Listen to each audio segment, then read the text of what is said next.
Mga kababayan, nitong nakaraang linggo, sinimulan na natin ang itatag ang mga hakbang upang mabawasan ang impact ng pagtaas ng presyo ng langis bunga sa kaguluhan sa gitnang silangan. Una, upang masiguro na tuloy-tuloy ang operasyon ng sektor ng transportasyon, bukas, March 17, ipapamahagi ng DSWD ang 5,000 pesos na cash relief assistance sa 139,000 na tricycle drivers sa 17 LGU sa Metro Manila. At isusunod na ng DSWD ang pamamahagi sa mga tricycle driver naman sa labas ng Metro Manila. Sa mga susunod na araw, ang mga jeepney at TNVS driver ay makakatanggap naman ng 5,000 pesos na cash relief assistance. At sa huling linggo ng Marso, ilalabas na ng DOTR ang fuel subsidy. Maliban dito, na-certify ko na bilang urgent ang dalawang panukalang batas na magbabawas sa excise tax sa petrolyo at mag-aamyenda sa Biofuels Act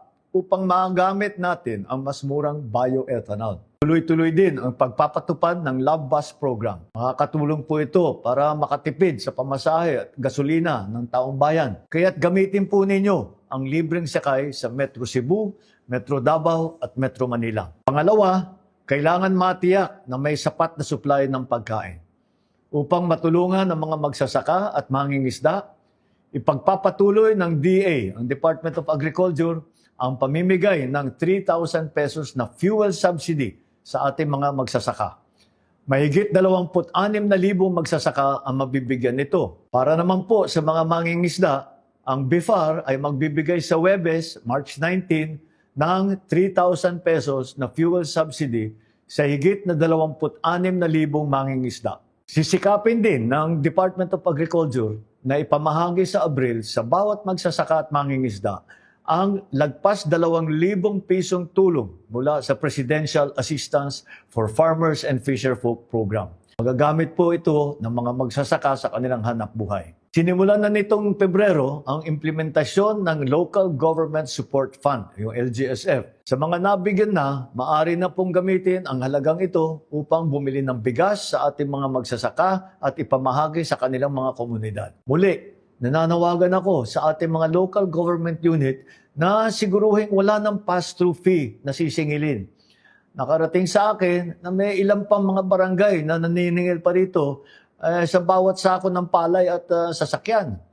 Sana matigil na ninyo po ito dahil ang epekto lamang nito ay pinapagmahal ang presyo ng ating mga bilihin. Pangatlo, sinisikap natin maprotektahan ang mamimili ng hindi nalulugi ang mga negosyante. Babawasan ng kaap ang singil sa passenger service charge, landing fee, parking fee at iba pang fee. Ito ay makakatulong para bumaba ang gastos ng mga airline at ang mga pamasahe sa eroplano. Samantala, pinaiikli naman ng Civil Aeronautics Board ang araw na pag-review ng fuel surcharge mula sa 1 buwan, 15 days na lang po. Mas mabilis na ma-adjust ang pamasahe kapag nagbago ang presyo ng jet fuel. Ibig sabihin, kapag tumaas ang presyo ng jet fuel, mas kontrolado ang pagtaas ng airfare.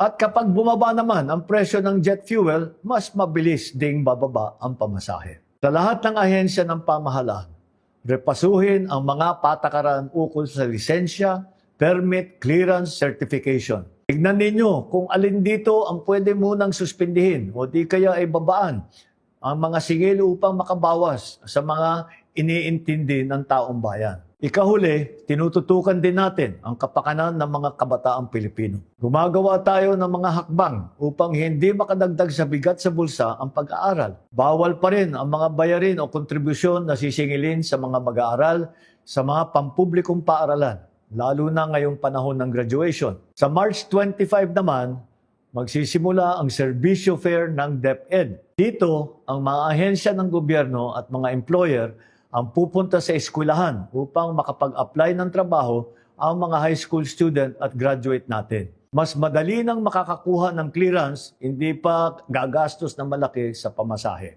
Mga kababayan, ngayon, higit kailanman, kailangan natin ang pagtutulungan ng bawat isa.